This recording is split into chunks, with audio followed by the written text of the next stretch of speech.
السلام عليكم ورحمة الله وبركاته. أم جميلة في التعليقات كاتبالي قولي لنا أعراض التوحد. الحقيقة أنا ما بحبش الأهالي يعرفوا أعراض الاضطرابات، ده توجهي الخاص. يعني ليه ما بحبش الأهالي يقعوا في حفرة إن هي اللي تقوم بالتشخيص، أو هي تفضل تقول ابني بيعمل كده وابني لا ما بيعملش كده، إيه ده ابني توحد، لا ابني مش توحد. تمام، أدي حاجة، سواء توحد أو أي اضطراب تاني يعني.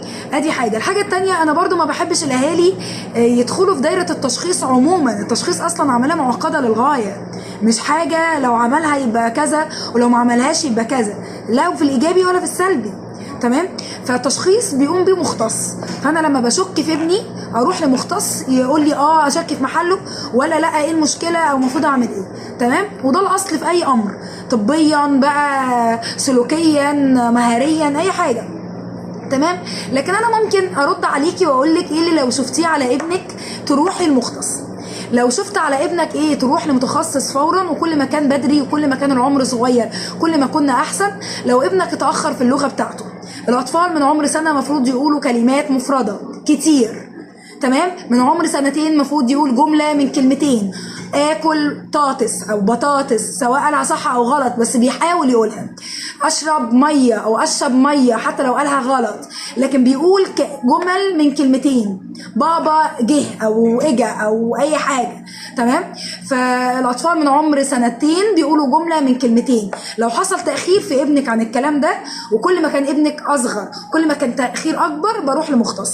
لو ابني عنده سنتين، خلينا نفترض نقول مثلا رينج سنتين، عمره سنتين وما بيلعبش معانا، ما بيفرحش بوجود اطفال حواليه، ما بيلعبش معاهم ويجري ويشد وياخد منهم الحاجات ودي بتاعتي وهاتي دي ويلعب بالكوره ويجري على بابا ويلعب مع الناس، يبقى في حاجه غلط.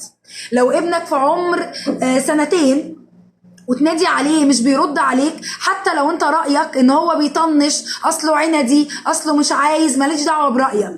لو ما بيعملش كده لما بتنادي عليه ما بيردش، ده حاجة تقلق. لو ابنك عنده سنتين وما بيلعبش لعب تخيلي، يعني ايه يلعب لعب تخيلي؟ يعني يمسك عروسة مثلا ويعمل نفسه بيأكلها، دي العروسه بتاعتي، العروسه كده، ويعمل نفسه بياكلها يغطيها، مش عارفه تعالي اركبي معايا العربيه، ويكلمها ويعمل حوار. لو ابنك عنده سنتين وما عندوش قدره على اللعب اللي فيه خيال، بيتخيل حاجات ويشتغل عليها، دي حاجه تقلق. لو ابنك عمره سنتين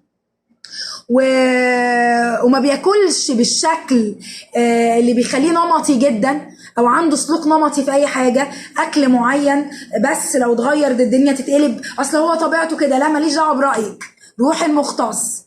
تمام، هو يقرر هل دي طبيعته ولا الولد عنده مشكله في السلوك النمطي. اي سلوك نمطي، الالعاب بيتلعب بيها بطريقه معتاده، المكعبات بتتحط فوق بعضها، العربيات بنلعب بيها بيب بيب، لا ابني بيرص الحاجات كده، هو بيحب يلعب كده، لا ماليش دعوه برايك، وديه المختص، وديه الاخصائي يشوف فيه ايه.